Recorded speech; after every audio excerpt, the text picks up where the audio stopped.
नमस्कार दोस्तों कभी आपके साथ या आपके किसी जानकार के साथ ऐसा हुआ है कि उनका बैंक अकाउंट अच्छी तरीके से चल रहा हो, लेकिन अचानक ही उसमें से कुछ भी फंड निकलना, डेबिट होना रुक गया है। आप बैंक में विजिट करते हैं, बैंक वालों से आपको पता चलता है कि आपके बैंक अकाउंट पर साइबर सेल ने स्टॉप लगा दिया है, अकाउंट फ्रीज कर दिया है। दोस्तों ये स्थिति बड़ी ही विचित्र होती है, क्योंकि आपके अकाउंट में आपकी मेहनत का कमाई का पैसा होता है और वो भी आप निकाल नहीं सकते हैं।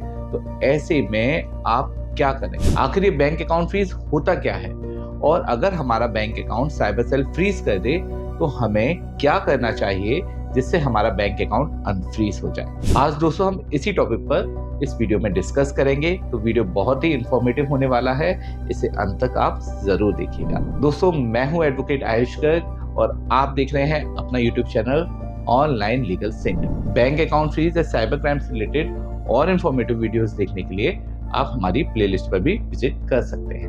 और दोस्तों एक जरूरी बात और कि अगर आपका bank account Gujarat cyber cell ने या केरला साइबर सेल ने फ्रीज किया है तो आपको कुछ भी एडवांस भी पे करने की जरूरत नहीं है।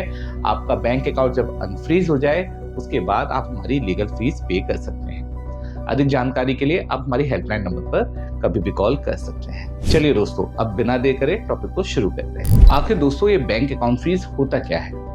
दोस्तों अक्सर जब हमारे बैंक अकाउंट में किसी भी माध्यम से साइबर क्राइम का फंड आ जाता है तो हमारा bank account cyber cell freeze कर देता है। इसमें दोस्तों दरअसल होता यह है कि किसी भी व्यक्ति के संग जब कोई साइबर क्राइम हो रहा होता है तो साइबर क्रिमिनल उसके बैंक अकाउंट से जब फंड निकालते हैं तो वो अन्य डिफरेंट अकाउंट्स में उस फंड को ट्रांसफर कर देते हैं। ऐसे में अगर आप क्रिप्टो ट्रेडिंग करते हैं, ऑनलाइन बैटिंग करते हैं, उससे आप अर्निंग करते हैं, या फिर आप ऑनलाइन किसी भी तरीके से अर्निंग करते हैं, या फिर आप कोई शॉपकीपर हैं, कोई सर्विस प्रोवाइडर है, तो आपके पास ऑनलाइन तरीके से कोई फंड आता है तो ऐसे में आपका बैंक अकाउंट फ्रीज हो जाता है। दरअसल दोस्तों जब साइबर कंप्लेंट होती है तो जिस व्यक्ति के संग फ्रॉड हुआ है उस व्यक्ति के अकाउंट से जब फंड निकलता है तो साइबर क्रिमिनल्स वो फंड डिफरेंट अकाउंट में ट्रांसफर कर देते हैं।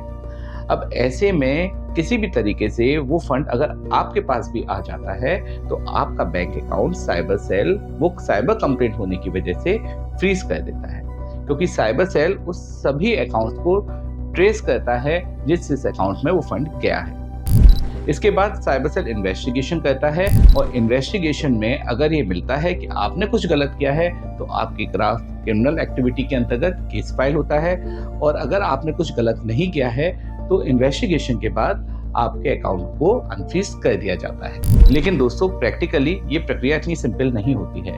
आपको उस साइबर सेल में विजिट करना पड़ता है जिस साइबर सेल में कंप्लेंट फाइल हुई है।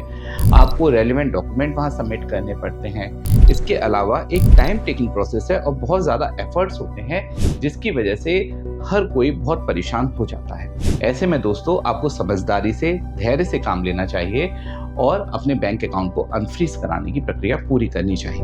दोस्तों अगर आपका बैंक अकाउंट फ्रीज हो जाता है तो सबसे पहले आपको पैनिक नहीं होना है, आपको अपनी बैंक से कांटेक्ट करना है। बैंक से कांटेक्ट करके आपको कुछ जरूरी डॉक्यूमेंट्स और डिटेल्स लेने हैं। दोस्तों बैंक से आपको क्या डिटेल्स और क्या डॉक्यूमेंट्स लेने हैं और बैंक आपको अगर ये प्रोवाइड नहीं करता है तो आपको क्या करना है, इसके बारे में हमने सेपरेट से एक वीडियो बनाया है जो आप हमारी प्लेलिस्ट पर विजिट कर देख सकते हैं।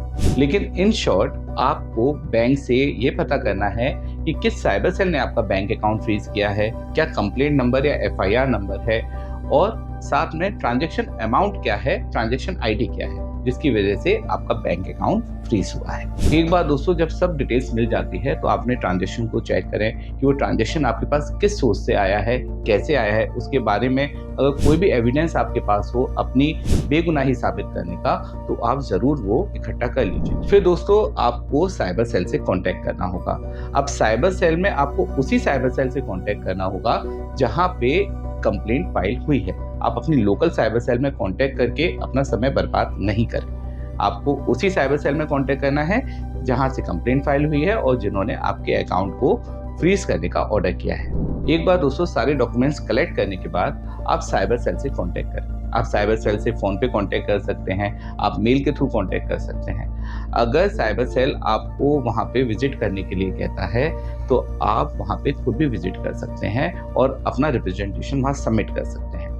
अगर साइबर सेल पे आप विज़िट नहीं करना चाहते हैं, तो आप एक अच्छे साइबर एक्सपर्ट एडवोकेट की हेल्प ज़रूर लें। इसमें ध्यान रखिएगा कि आप किसी भी अन्य व्यक्ति की हेल्प न लें, आप साइबर एक्सपर्ट एडवोकेट की हेल्प लें, क्योंकि इससे आपको रिजल्ट ज़रूर मिलेगा और एक अच्छा रिजल्ट मिलेगा। एडवोकेट आपके बिहाफ पर साइबर सेल में विजिट करेंगे, आपका रिप्रेजेंटेशन सबमिट करेंगे और ऑफिसर से बात करके आपके अकाउंट को अनफ्रीज करवाने की प्रक्रिया पूरी करेंगे। दोस्तों, एक बात ध्यान रखिए, अगर आपने कुछ गलत नहीं किया है तो आपका अकाउंट अनफ्रीज होगा ही होगा। अब साइबर सेल ऑफिसर कभी कभी ये कहते हैं कि आपको डिस्प्यूटेड अमाउंट रिटर्न करना पड़ेगा, जो अमाउंट आपके अकाउंट में आया है।